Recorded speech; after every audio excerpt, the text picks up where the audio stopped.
নমস্কার বন্ধুরা, অবকাশে আমি আরেকটা ব্লগে আপনাদেরকে স্বাগত। এখন আমি আর সৈকত আছি হাওড়া স্টেশন, আর আমাদের গন্তব্যস্থল হচ্ছে যোশীটি। ওখান থেকে যাব দেওঘর। দেওঘর কেন? দেওঘর এই কারণেই, অনেকদিন থেকে ইচ্ছে করছিল বৈদ্যনাথ ধামে বাবা বৈদ্যনাথের একবার দর্শন করার জন্য। তো সময় পাচ্ছিলাম না, দুজনে সময় পেলাম হঠাৎ করে, তাই দুজনেই একসঙ্গে বেরিয়ে পড়লাম হাওড়া স্টেশনে ট্রেন ধরবো। ট্রেন আমাদের ছেড়ে দিয়েছে। শহরের অলিগলি আনাচে কানাচে দেখতে দেখতে ট্রেন আমাদের ছুটে চলেছে। আশা করি টাইমেই পৌঁছাবো, কিন্তু জানি না এখন যে ট্রেনের অবস্থা, কি সময় ঢোকে আর কখন গিয়ে পৌঁছাবে জানি না। আমাদের ট্রেন যোশীডিতে পৌঁছালো, কিন্তু প্রায় 2.5 ঘন্টা দেরি। এখন ঘোরা থাকা সব প্ল্যান নিয়ে যেরকম বেরিয়েছিলাম সেগুলো সব ঘেটে ঘ হয়ে গেল, আবার নতুন করে প্ল্যান করতে হবে। তো আগে স্টেশন থেকে বেরিয়ে সেই সকালে বেরিয়েছি, তো ভালোও লাগছে না। দেখি একটু চা খাই। চা খেয়ে আমাদের অলরেডি বুক করা আছে ভারত সেবাশ্রম সংঘ, সেখানে আমরা গিয়ে উঠবো। তারপরে দিনের বেলাটা ওখানেই একটু রেস্ট নিয়ে নেব। সন্ধ্যেবেলার দিকে আমাদের যাওয়ার কথা আছে বাবা বৈদ্যনাথ ধামে দর্শন করতে। তো সেই চাটা খেয়ে এখন টোটো ধরে আমরা যাব আশ্রমের দিকে। আর এই আশ্রমটা না আমাদের হচ্ছে এই কর্ণীবাদ বলে একটা জায়গা আছে এখানে, সেখানে মানে শহীদ আশ্রম রোডে। তো সেখানে গিয়ে আগে উঠি। সন্ধেবেলায় বেরিয়ে পড়েছি। সৈকত উঠতেই চাইছিল না, কারণ বেশ টায়ার্ড, কিন্তু তবুও টেনে টুনে নিয়ে এসেছি যে চল অন্তত গিয়ে দর্শনটা সেরে আসি, কারণ সকালে মারাত্মক ভিড় হয়, সেই সময় এসে দর্শন করাটা খুব চাপের হয়ে যায়। তো তাই জন্য আমরা চলে এসেছি একটু সন্ধেবেলার দিকে, যে এখন একটু ফাঁকা থাকবে। কিন্তু এসে দেখলাম কোথায় ফাঁকা, ফাঁকার কোনো নামগন্ধ নেই। তবে হয়তো সকালে আর এর থেকেও বেশি ভিড় হয়। এখন আমরা দাঁড়িয়ে পড়েছি লাইনে। আমি যখন আগে এসেছিলাম না, তখন বেশ সুন্দর নর্মাল একটা জায়গা ছিল মন্দির, যেখানে এমনি লাইন করে ঢুকতে হতো। এখন সেই না, প্রত্যেকটা তীর্থস্থানে যেমন খাঁচা বানিয়ে দিয়েছে, সেরকম খাঁচায় করে যেতে হবে, এবং সেটা বেশ অনেকটা দূর। এই লাইন দিয়ে ভেতর দিয়ে যাচ্ছে, আর ওই হচ্ছে মন্দির, ওখান পর্যন্ত পৌঁছতে হবে। তো বাবার দর্শনটা আগে করে নি, তারপরে বাকি মন্দির, আরো অনেকগুলো মন্দির আছে, সেগুলো দর্শন করব। তো ভেতরে তার ছবি তোলা যায় না, ফলে সেখান থেকে আর আপনাদের আমি বাবার দর্শন করাতে পারলাম না। কিন্তু বাইরের মন্দিরগুলো সবগুলোই আপনাদের ঘুরিয়ে ঘুরিয়ে আপনাদেরও দর্শন করাবো, আর আমিও দর্শন করবো। সৈকত এগিয়ে চলেছে সব মন্দিরগুলোকে একবার করে প্রণাম করার জন্য। তো ওর পেছনে পেছনে আমি চলেছি। এটি হচ্ছে মনসা মন্দির, মানে ভেতরে একটি মা মনসার মন্দির আছে, মহাকাল। আর এখানে না এখন খুব সুন্দর সন্ধ্যা আরতি হয়। আমি জানি না এটা কবে থেকে শুরু হয়েছে, তো সেই সন্ধ্যা আরতিটা দেখার জন্য দাঁড়িয়ে পড়লাম।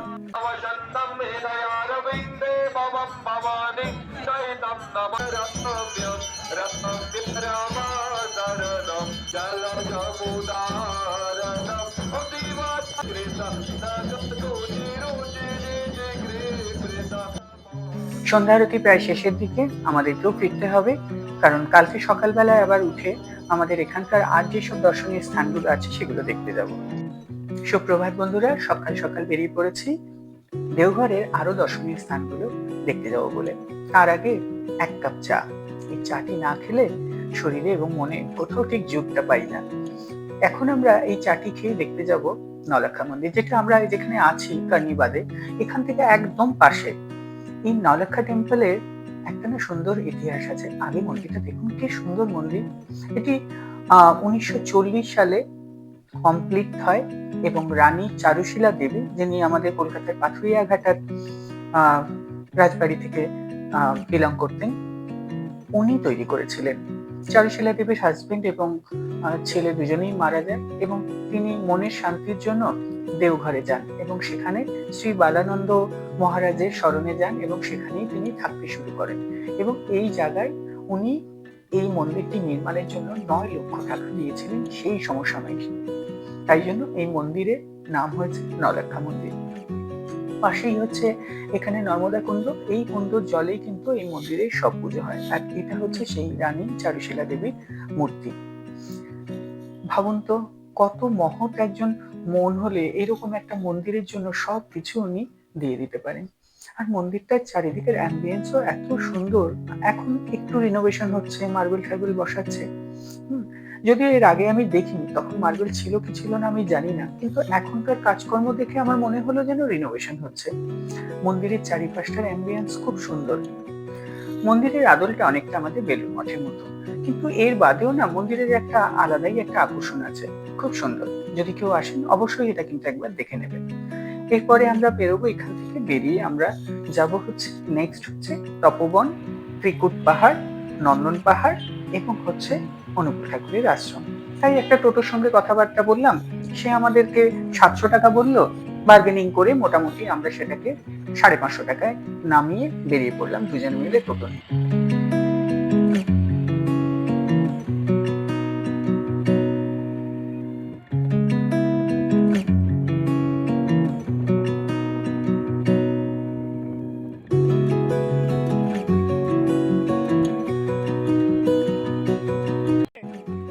তপবনে নেমে পড়েছি, কত দোকান, চারিদিকে দোকানের পসরা, এইসব দেখতে দেখতেই এগিয়ে চললাম।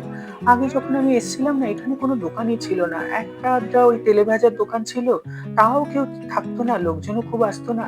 যদিও এটা তপবন, কিন্তু পুরো বনটাই হচ্ছে পাহাড়ের উপরে, বেশ অনেকটাই সিঁড়ি ভেঙে উপরে আসতে হয়। আগে এই সিঁড়িগুলোও ছিল না, পুরোটাই ট্রেক করে যেতে হতো এবং লোকাল গাইডদের সঙ্গে করে। তারা বেশ সুন্দর না এই ট্রেকিং করিয়ে উপরে নিয়ে যেত, এবং উপর থেকে নামার সময় না খুব রোমাঞ্চ ছিল। মানে ছোট সেই গিরিখাত, গুহা, ছোট গর্ত, সেখানে কোনো রকমে ঢুকে বেরিয়ে নিজের শরীরকে দুমড়ে মুচড়ে বেরোতে হতো। বেশ ভালো ছিল। সৈকতকে বললাম, কি রে গাইড নিবি নাকি? বললো, না না বাবা, আমি ওসব উঠতেও পারবো না আর বেরোতেও পারবো না, তার থেকে যতটাই সিঁড়ি আছে চল গিয়ে দেখি, দেখে তারপরে উপর থেকে আবার নেমে চলে আসবো। তো সেই আমরা এগোতে থাকলাম আর দেখতে থাকলাম পাহাড়ের সৌন্দর্য। এই পাথরগুলো এত সুন্দর ব্যালেন্স করে আছে না, বলার কথা না। আর চারিদিকটা দেখুন, দেখলে চোখ জুড়িয়ে যায়। দিগন্ত বিস্তৃত মাঠ, আর মাঠ চারিদিকে খোলা, এত উন্মুক্ত জায়গা, সত্যি আমরা যারা কলকাতা বা শহরে থাকি না, তাদের কাছে পাওয়া খুব মুশকিল হয়ে যায়। আর এই পাথরগুলো যেন এক একটা প্রাচীন ইতিহাসের সাক্ষী হয়ে দাঁড়িয়ে আছে। তো সেগুলোই দেখে আমরা এবার নিচের দিকে নামবো। এখন কিন্তু খুব একটা হনুমানের উপদ্রব দেখলাম না, আগের থেকে অনেক হনুমান কমে গেছে দেখলাম। নিচে একটা শিব মন্দির আছে, শিব মন্দিরটা দেখবো, শিব মন্দিরটা দেখে আমরা আর একটু এগিয়ে যাব।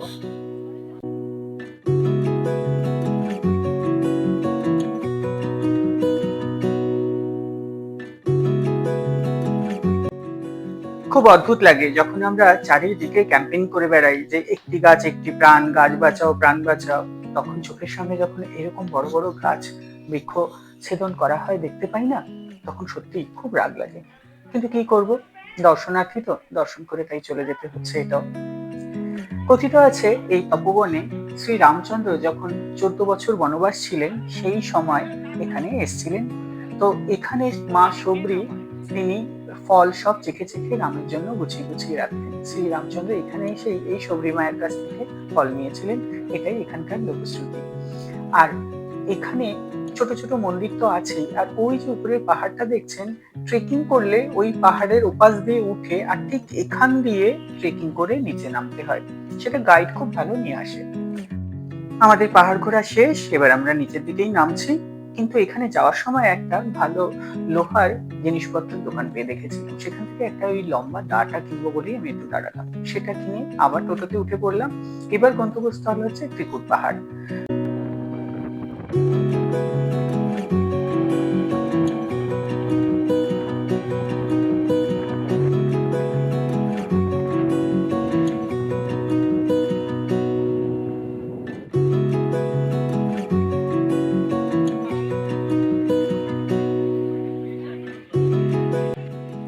আমরা চলে এসেছি ত্রিকুট পাহাড় দেখার জন্য এবং হেঁটে চলেছি। এখানেও কিন্তু প্রচুর হনুমান আর বাঁদর আছে বাবা। আমরা এর আগের বার যখন এসেছিলাম বন্ধুরা মিলে, আমাদের এক বন্ধুকে সেই এমন বাঁদরের টান মেরেছিল, সে পাহাড় থেকে প্রায় গড়িয়ে অনেকটা নিচে পড়ে গেছিল। সেই থেকে আমাদের খুব ভয়। আর এখানকার স্থানীয়রা বলেছিল যে এখানে যখন আসবেন হাতে একটা লাঠি রাখবেন, কারণ এই লাঠি দেখলে নাকি এখানকার বাঁদর হনুমানরা খুব ভয় পায়। তো এইবারে আর তার 1 ইঞ্চি আমি কোনো রকম কোনো ভুল করিনি। টোটোতে ওঠার আগেই একটা, মোটামুটি ত্রিকুট পাহাড়ে আসার আগেই একটা টোটোতে লাঠি নিয়েছিলাম, সেই লাঠিটা নিয়েই এগিয়ে চললাম। আর এটা হচ্ছে রোপওয়ে। এই রোপওয়ের জায়গা থেকে আগে ত্রিকুট পাহাড়ের একেবারে টপ পিকে ওঠা যেত, কিন্তু একবার এই রোপওয়ে দুর্ঘটনার জন্য সেই যে রোপওয়ে বন্ধ হয়ে গেল, এখন আর রোপওয়ে চলে না, পুরো ভগ্নদশায় পড়ে আছে। নাহলে এই জায়গাটায় এত ভিড় থাকতো, মানুষ হাঁটতে পারতো না, এত ভিড় থাকতো। এত সুন্দর একটা সেট আপ, কিন্তু এটাকে কেন আর চালু করলো না জানি না। তো মনে একটু ব্যথাই পেলাম, কারণ আমি ভেবেছিলাম যে এখন হয়তো আবার নতুন করে চালু হয়েছে রোপওয়ে করে আমরা একটু উপরে উঠবো ত্রিকুট পাহাড়ে, কিন্তু সেটা আর হবে না, সম্ভব নয়। কারণ এই ত্রিকুট পাহাড়ে ওঠার জন্য কোনো রকম কোনো সিঁড়ি নেই, পুরোটাই ট্রেক করে উঠতে হয়।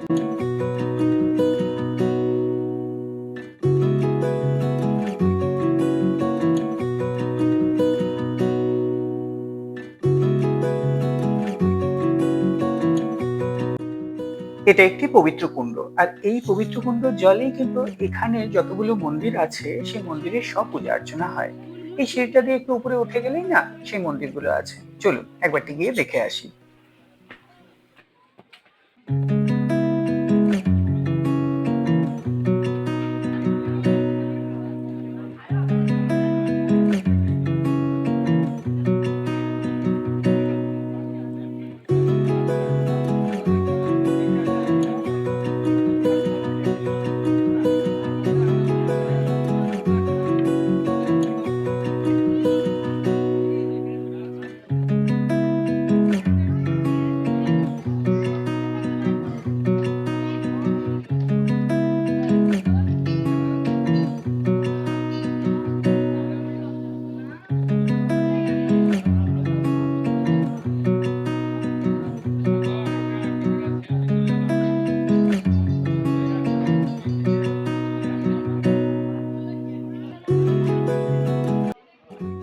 এটি হচ্ছে মা মহামায়ার মন্দির, পাহাড়ের গুহার ভেতর। আর এখানে না একটা প্রাকৃতিক ভাবে আগুন সবসময় জ্বলে, এটাকে প্রাকৃতিক কুণ্ড বলা হয়, যেখানে সর্বক্ষণ আগুন জ্বলছে। তো সেটা দেখে আমরা বেশ একটু অবাকই হলাম। আমাদের মোটামুটি মন্দিরগুলো দর্শন করা হয়ে গেছে, এবার আমরা নিচের দিকে নামবো, আর টুকটাক যা দেখার আছে দেখতে দেখতেই আমরা এবার নেমে যাব নিচের দিকে।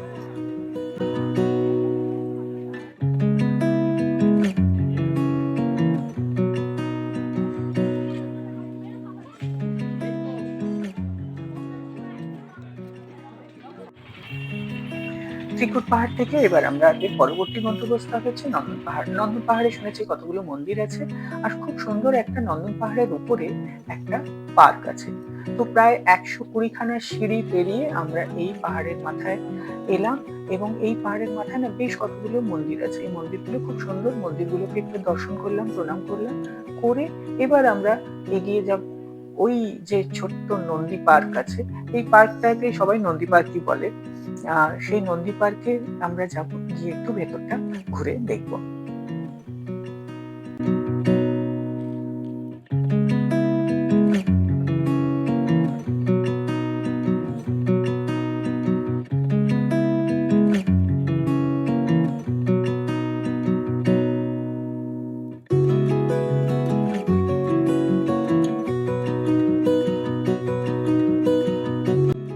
আমরা নন্দী পার্কে ঢুকে গেছি, এবং ঢুকেই গেটের সামনে দেখলাম ইয়া বড় নন্দী মহারাজ বসে গেট পাহারা দিচ্ছে। তারপরে একটু এগিয়ে গেলাম, এগিয়ে যেতে দেখলাম ভোলেনাথ বসে আছে, তাকেও একটা প্রণাম টুকে নিলাম, নিয়ে চারিদিকটা তাকালাম। কি অদ্ভুত সুন্দর লাগছে দেখুন, এই পাহাড়ের মাথা থেকে দেওঘর শহরটা যেন ছবির মতো লাগছে। আর ওপাশে না একটা জলাশয় আছে, যেটা নাকি আগে বোটিং হতো, এখন তো বোটিং টোটিং কিছু দেখলামই না। তো কি করা যাবে, বোটিং থাকলে না একটু বোটিং করে নেওয়া যেত। আর এটি নাকি ভূত ঘর, এর ভেতরে 2 টাকা দিয়ে ঢুকতে হবে, ঢুকলে নাকি ভূত দেখা যাবে। চলুন একবারটি আমরা ভেতরে ঢুকে পড়ি।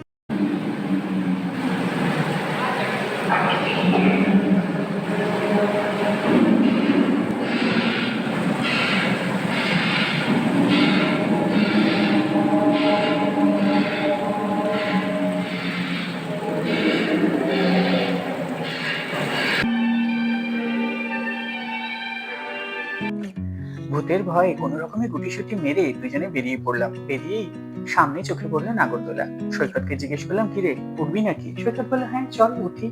দুজনে টিকিট কেটে নাগরদোলায় উঠে পড়লাম। আর নাগরদোলায় উঠে না কি যে ভালো লাগলো, কত বছর পরে নাগরদোলায় উঠলাম, বেশ ভালোই লাগছিল কিন্তু।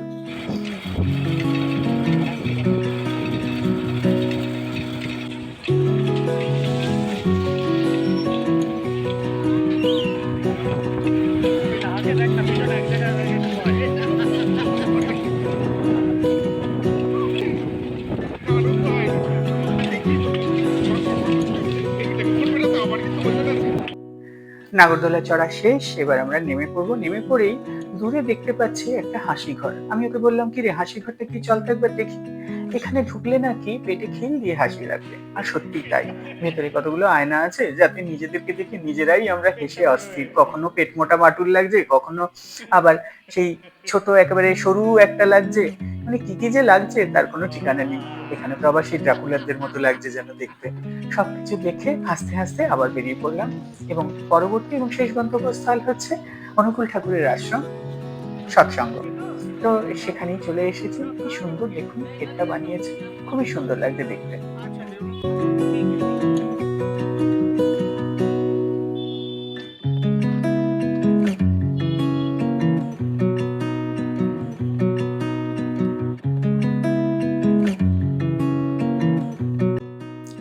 এটা হচ্ছে সৎসঙ্গের উপাসনা স্থল। ভক্তরা যারা আসেন এখানে বসে তারা গুরুদেবের জপ করেন। আর ভেতর দিকটা ঘুরতে গেলাম, এখানে না বেশ সুন্দর চিড়িয়াখানা করে রেখেছে ভিতরে। হ্যাঁ, তো সেই পাখিগুলোকে দেখতে থাকলাম, বর্দিকা, মুনিয়া, ম্যাকাও, আরো সব কত ধরনের পাখি আছে যেগুলোর নাম আমি জানিও না। তো সেগুলোই দেখতে দেখতে এগিয়ে চললাম। পাশেই দেখতে পেলাম একটা সুন্দর ঘোড়া। তো আমি কোচওয়ানকে জিজ্ঞেস করলাম যে এটা কার ঘোড়া। তো তিনি আমাকে বললেন যে এটা অবিন দাদার ঘোড়া, মাঝে মাঝে এই ঘোড়ায় করে উনি নাকি ঘুরতে বেড়ান।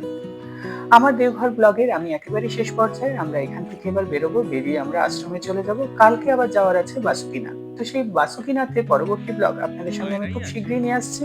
ততক্ষণ পর্যন্ত সবাই ভালো থাকবেন, সুস্থ থাকবেন। আর যারা যারা আমার চ্যানেল এখনো সাবস্ক্রাইব করেননি প্লিজ সাবস্ক্রাইব করে নেবেন। আর একটা লাইক কমেন্ট শেয়ারের আশায় থাকলাম, তাহলে আমি বুঝতে পারি আমার ব্লগ আপনাদের ভালো লেগেছে।